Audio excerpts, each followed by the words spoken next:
Hello and welcome to Religion and Life. I'm your host, Ozzie. Appalachian State University hosts over 250 student organizations, many of them with a spiritual component. One such club incorporates and celebrates ancient traditions, practices, and experiences by focusing on pagan religions. And while paganism reaches back to prehistory, most of us in the contemporary world know little about it, or we harbor misconceptions about it. My guests today, Caleb Otero and Brenna Cousins, will help us learn more about paganism and what the Appalachian Pagan Community offers to ASU students. Welcome, Caleb and Brenna. I see you dressed alike for the occasion. It's nice to have you here. I know Caleb well because he hangs around the department all the time and get to spend some time there. But I thought we'd start if I just let you introduce yourselves to the audience for a moment here. Caleb, you go first. My name is Caleb Otero. I'm a religious studies major and a philosophy minor here at ASU. I am the founder and current vice president for the Appalachian Pagan Community. So I've been with it for about 3 years now, and it's been absolutely wonderful. Yeah, it's great. Thank you. And Brenna? My name is Brenna Cousins. I'm a biology major here at App State. I'm a transfer student. I transferred in to get a biology degree here. I'm technically a senior, but anyone who's a transfer student knows that the credits get a little bit wonky sometimes, so you never really know what year is what. But I came here from New Jersey, and I was actually really excited to find that there was a pagan club here. I think a lot of our members kind of start off like on their own practices and their own journeys, and then they come and they find out there's a pagan club, and they're like, oh my God, I gotta check this out. Thanks to Caleb for that. Founding member.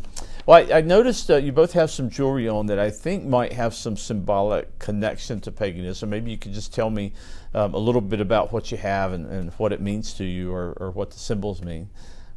Go, Caleb.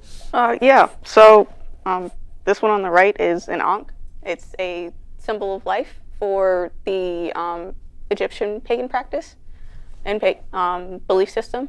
I use it mostly for protection as I go about my usual daily life. So it's a talisman in that sense. Okay. Yeah, it is. Yeah. The one on the left is Thor's hammer, used to symbolize my main practice, which is primarily Nordic. Also used for protection, so it is a talisman. But I also use it to symbolize my faith and to sort of carry the gods with me, or carry a reminder of them with me. Okay. I want to hear from you too, Brenna, but I wanted to pick up on something here already. You've got an Egyptian symbol and a Nordic symbol. Yes. So this is telling me already that we're going to have a difficult time defining paganism, because it's a kind of it's a conglomeration of practices and traditions and even beliefs. Is that accurate? Yeah. Okay. Yeah, it definitely is. So what do you have on, Brenna? So I just have a couple of crystals, and then these are freshwater pearls. Mm-hmm. I have a flower here for nature. Why All right. not? Everybody loves flowers. I have this right here is a metal. I would call it a torque just because it looks like the old-timey torques, mm-hmm. and kind of can be worn like one. So that's kind of Celtic and Germanic sort of tradition. And then up here I have a little spike collar, very famous with the subcultures of alternative and goth stuff, but also, those cultures, or not those subcultures are kind of famous for, putting forward a lot of different ideas like mm-hmm. paganism and stuff like that. White crystals? Yep. Crystals? Yeah. Well, they come from the earth, so, I think there's a lot of different crystals. Even in religious practices, crystals can be seen as kind of like a like coming from the earth, coming from the gods sort of thing. You look at churches are full of gold, shiny gold to represent, kind of like what God gave you. So, this is what the earth gives us, and they come in all different shapes and forms like people. Yeah. So, right off the bat, as I said, it strikes me that you've mentioned several different traditions here. So, I was going to ask you to define paganism, and I still want you to make a stab at it, because it seems to me like paganism in part, or the way we understand it, is dependent on the context, right? Whatever the point in history is, or the geographical location. But give me your quick and dirty definition of paganism. What constitutes paganism? It's largely an umbrella term. Okay. For, like you said, multiple Yeah. practices and traditions. And typically, for, I guess, a loose definition would be that the traditions that fall under paganism aren't widespread, and they aren't parts of main religions. So it can include indigenous practices or folk traditions. But it could also refer to ancient traditions like the Greeks or the Celtics or the Egyptians or the Norse. Right. Those would be like the main, I suppose, like the big four that you would see. So, would you call it a religion? It's not a religion in that it doesn't have institutions attached to it necessarily, but would you classify paganism as a religion, or more a conglomerate of spiritual traditions?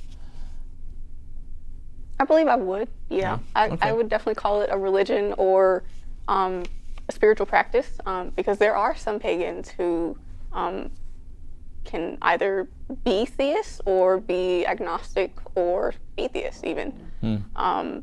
So it really depends all on what you want to get out of it. Yeah. Brenna, you have anything to add to that? Or? I mean, like, kind of going off of religion, you think about some aspects of religion that, they can apply to paganism too, like passing it down to your children. We have a couple of members who their parents were Norse pagans, and now they're the Norse pagans. So it's something that you can pass down traditionally. It's something you can pick up when you're in a dark time, a lot like religion. And I think in a lot of different, like federal things where you have to like write down things about yourself, like I think even in the FAFSA or anything like that, that's kind of like an official paper, you can even put down when you're putting down your religion, like pagan or Wiccan or other. Yeah. Okay. If I'm not mistaken, I think the word pagan was originally used and coined by, or used by, the Christian tradition to in a pejorative sense, right? To mark out those who are polytheistic. Is that your understanding? So it was originally a derogatory term, and sometimes it's still used that way. So we have to kind of get past that. And it strikes me that the Appalachian Pagan Community, which you founded, in part wants to educate about that. Is that part of what you see the purpose here? Yes, definitely huge on education. We usually have a lot of presentations or open discussions about concepts within paganism or practices within paganism. But yeah, part of that is breaking down the different misconceptions that people have. And there are misconceptions that even practitioners hold that could be factored into that. So yes, there are definitely a lot of reclaimed terms. Like, for instance, within the Norse tradition, usually practitioners are, we are self-ascribed heathens. Okay, so you use the term heathen, but not in a pejorative sense. No, not derogatory. It's just, it's like if you would call someone who practices Islam a Muslim, or a Christian. Okay. That's just the name for the So practice. you would rather me call you a heathen than a pagan? I would be fine with either. Okay, all right, that's good. Yeah, in the Appalachian Pagan Community, which is the official name of your group, how many members do you have? Do you think, approximately? Currently, we are looking at around 20 that are active and coming to meetings regularly. Mm-hmm. We've grown significantly. We had about 9 members join this year, so that was Really? a really Okay. big Yeah. jump. Yeah, and you're housed in the Department of Philosophy and Religion, and your faculty advisor is a member of our faculty, Dr. Ellis. He was on a couple of weeks ago. So, Yes, I saw. yeah. So when I went to the description of the Appalachian Pagan Community on our university website, several things kind of jumped out at me, and you've talked about one of them, that education is one of your main primary kind of functions, that you want to dispel some myths and misconceptions about paganism. And then we also talked about this kind of diversity of pagan traditions, because Nordic traditions, Wiccan traditions, and Celtic traditions, and on and on and on. But you also mentioned the importance of creating a safe space. Brenna, could you say something about that? Well, yeah. Obviously, when you have any number of a lot of different traditions and cultures coming together, things could, get misconstrued and confused, and people could end up offending one another. So you always want to create a protocol to make something safe for everybody. Because again, there is so many different traditions where one thing could be offensive to one tradition, but this other tradition didn't even recognize that. So you want to make sure to create clear boundaries and just make it a safe space for everyone. Yeah. And one of your goals, again, from the website, is to create a non-judgmental environment. Absolutely. So you really practice this kind of sense of openness and welcoming of diverse traditions. Absolutely. What would happen if a Christian wanted to join the pagan community? Would that be okay? Yeah. Yeah. Yeah. Okay. Yeah. Okay. So you're diverse not only within the pagan tradition, but you're diverse beyond that as well, Yeah. and open beyond that as well. Okay. That's what I thought you would say, but I was curious. Yeah. I would say, kind of added to like the question that you asked me before, it would be okay, but they would have to follow the rules. You wouldn't want someone coming in and preaching. Yeah, to you can't just yeah. come in and put down someone's beliefs, Right. because we wouldn't do that to any other practice. It's just not part of what we want. We want people to be able to practice their beliefs on their own, discover their own paths in a safe space. Right. Okay. And you guys also kind of reach out to the larger Boone community. Yes. I noted I read your Constitution, by the way. And I think as long as you have 51% students, you're welcoming for. Do you have people coming in from outside of the university to attend your meetings, and do they play an integral role? We did when we first started. We would have a couple of grad students left over from our predecessor, the Pagan Student Association. Mm-hmm. They would come in for our first couple of meetings to check on the welfare of the group. In recent years, we haven't had people from outside of the university. That is one of the things that I would like to work on a bit, is our outreach. Right. But hopefully that will be one of the things that we could start to incorporate in the next academic year. Yeah. I think in this community there are people open to pagan traditions, and there's a nice little bookstore downtown that incorporates a lot of reading material and other things from pagan traditions. So I think that would be a kind of future goal that you could kind of incorporate some of these outside community-based organizations, right? Yeah. So I know that one of the characteristics of many pagan traditions is that it tends to be nature-based, and your crystals reminded me of that, right? It's just connection to the earth. Is that kind of a universal trait among these traditions, or Brenna seems maybe not. I would say not always. I mean, there are lots of different traditions that, we don't know about, that we haven't been exposed to.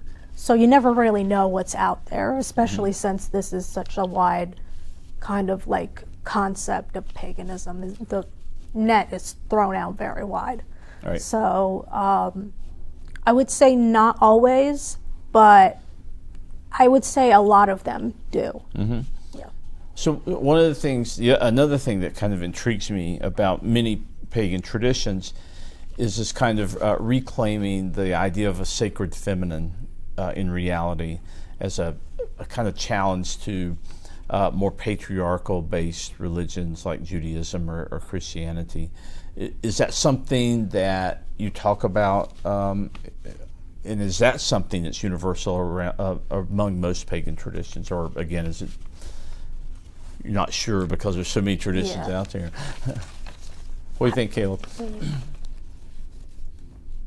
I'm not entirely sure that it's universal. Not so much in Nordic traditions, right? Because you got Thor's hammer right there around you. Well, there definitely is this idea of sacred femininity, in that the primary, I suppose, demographic that would be able to practice magic, as we might think of it, would be women. Mm-hmm. And within that culture and that society at the time, if a man were to practice, they would be looked down on because it was seen as feminizing to practice magic, and it was typically women's work to do that. Okay. So that is, I think, one example of how you might see femininity being praised in that sense, but I don't believe it's something that's necessarily universal. Okay. But it is something that you find in some contexts. Yeah. And I like the way you said that, femininity being revered or praised, because in many Western traditions, I think femininity comes in as a sort of mysterious power that is sometimes feared, right, and suppressed. So I like the way you suggested that many pagan traditions elevate the feminine. Well, paganism's probably why. Yeah, well, that's right. It's mysterious and, shrouded and everything because the pagans did this, and everyone's like, oh my God, what are you doing? Yeah. Well, the feminine is the life-giving force, right? And that's something to be celebrated. Yeah. Well, one of the things that I like to study when I study different religions or spiritual traditions are symbols and rituals, and I picked out a couple just as examples. And the first image we have here is of a symbol that is oftentimes used in paganism, but certainly not limited to it. You want to tell me what this is? It's the tree of life. The tree of life, yeah. It's one of the most universally recognized symbols, I think, across traditions. And when I typed in pagan images, this is the first thing that came up, right? So is this something that would be kind of a constant among some of these traditions? Yeah. But you would definitely see it a lot with the Celtic tradition and the Nordic traditions. Mm-hmm. But something interesting though, the tree of life is in the Garden of Eden story. Yeah, it is. And it's also in the Book of Revelation, in the New Jerusalem. So this put them there. You put them there. No, well, the ancient it's a real ancient tradition, right? Mm-hmm. That carries over from these ancient pagan traditions into Christianity, and that's something we don't always recognize, the kind of interdependence of some of these traditions. But yeah, that's one of my favorite symbols, and that's a pretty intricate design of it there. But I think that mostly the tree of life symbolizes this kind of connection between the earth, the tree that is rooted in the earth, and the branches that are reaching up to the heavens. Yeah. All right, so let's go to the next image. You'll recognize this as Stonehenge, I believe. Tell me about Stonehenge. Well, oddly enough, it was rumored for a really long time that Stonehenge was a pagan site, which could entirely be possible, but I believe a lot of scientists have now discovered it's just a big observatory. A big observatory. But modern day pagans have sort of reclaimed it. You used that word earlier, reclaim. Yes. Yeah, so here we have some sort of Celtic ceremony going on here at Stonehenge, and I guess one of the reasons it's been connected to some of these ancient traditions is that it's as a calendar, it's kind of aligned to the solstice, and the solstices are pretty important events in the pagan calendar usually. Yep. So see, I can't remember what I think the next image here is.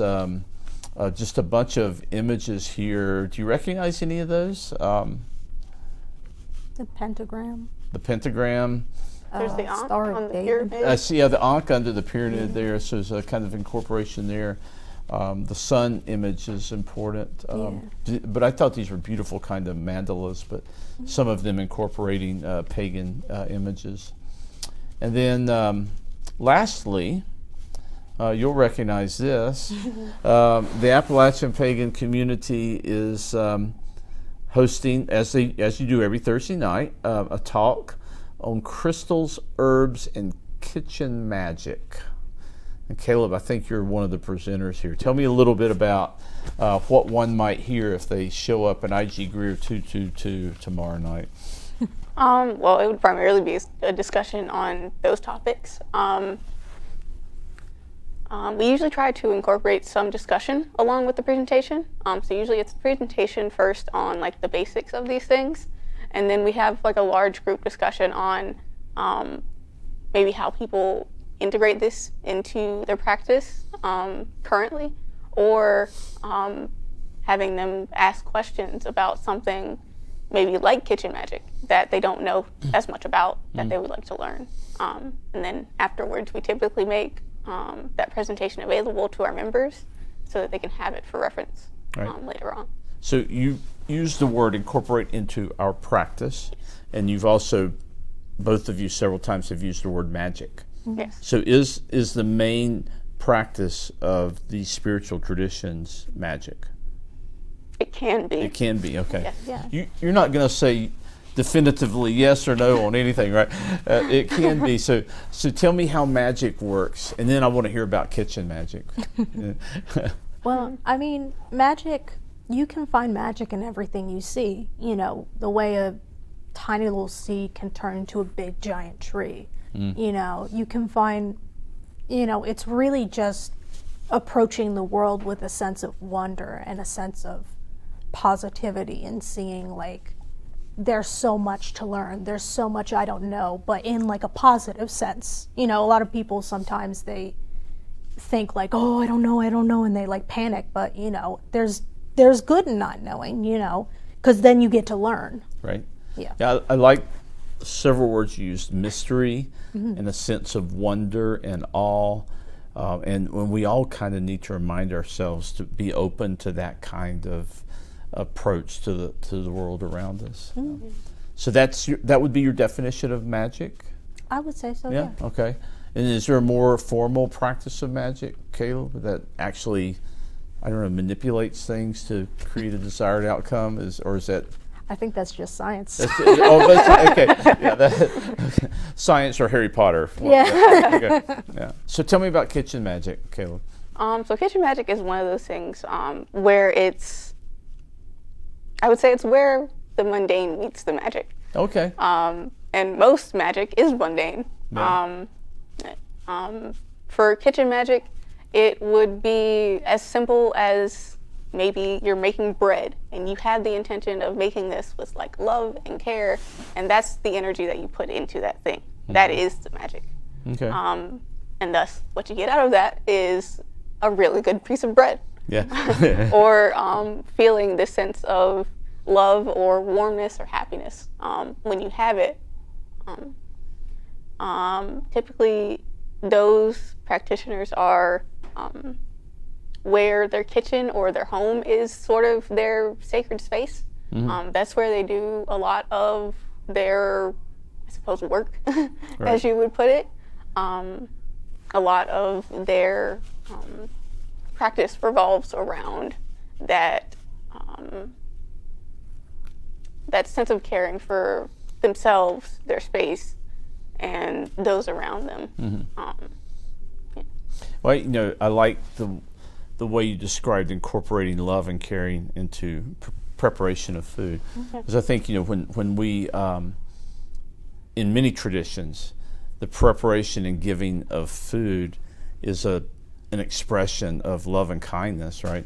We take food to bereaved people if they've experienced a death, or to sick people, you know, not for nourishment, but as a way of sharing that kind of concern, sense of concern. Is that what you're talking? Is that the magic for you? Yeah, it definitely can be. It could also be just making yourself a really good cup of coffee in the morning. It could be, you know, as simple as that, or as simple as like the act of cleaning your kitchen. Could be magic in itself. So a theme I'm hearing here is this kind of a purposeful intent to be aware of what you're doing in every moment, and sort of celebrating those moments, right? Because that's what makes up life, right? Yeah. Well, I know when my wife, who's a wonderful baker, makes a loaf of bread and she kneads the dough and everything, and then I don't know how much time elapses, but it rises, and that's magic to me, right? And so that when I see that happening, that's kind of cool, right? Yeah. So I read about kitchen witch. Is that a real thing, or is that just okay? Tell me about the kitchen witch, since we're talking about kitchen magic. Kitchen witches are the people who practice kitchen magic. Okay. And someone can be a number of kinds of witches. But yes, a kitchen witch is someone who practices kitchen magic as either their primary practice, or as something that they just enjoy doing. Yeah. Or something that they want to bring more intention into. Yeah. Well, we have to eat, so if we're going to be preparing food, it might as well be intentional with an eye towards spirituality. Absolutely. Are you a kitchen witch, Brenna? Am I a kitchen witch? Yeah. I wish. I wouldn't have to eat dining food so much then. Oh, you're over in the dining room a lot. Yeah. I mean, my dad has taught me some different recipes, which I really appreciate, and it's kind of, in my eyes, it's a form of, you know, kitchen magic. He himself is, you know, a devout Catholic. He always has been. I doubt he ever will not be. On this earth, I doubt he ever will not be.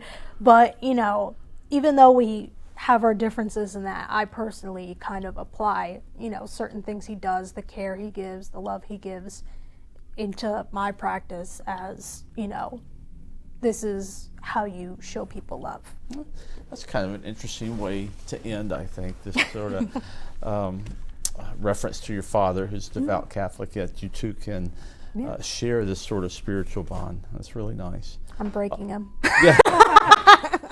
Well, I want to thank you both. This has been fascinating, and I do think this has been an important discussion to help us better understand what paganism is. We could go for a lot longer, but unfortunately we're out of time. So until next week, this is Ozzie Ostwalt, and join us again on App TV as we continue to explore religion and society.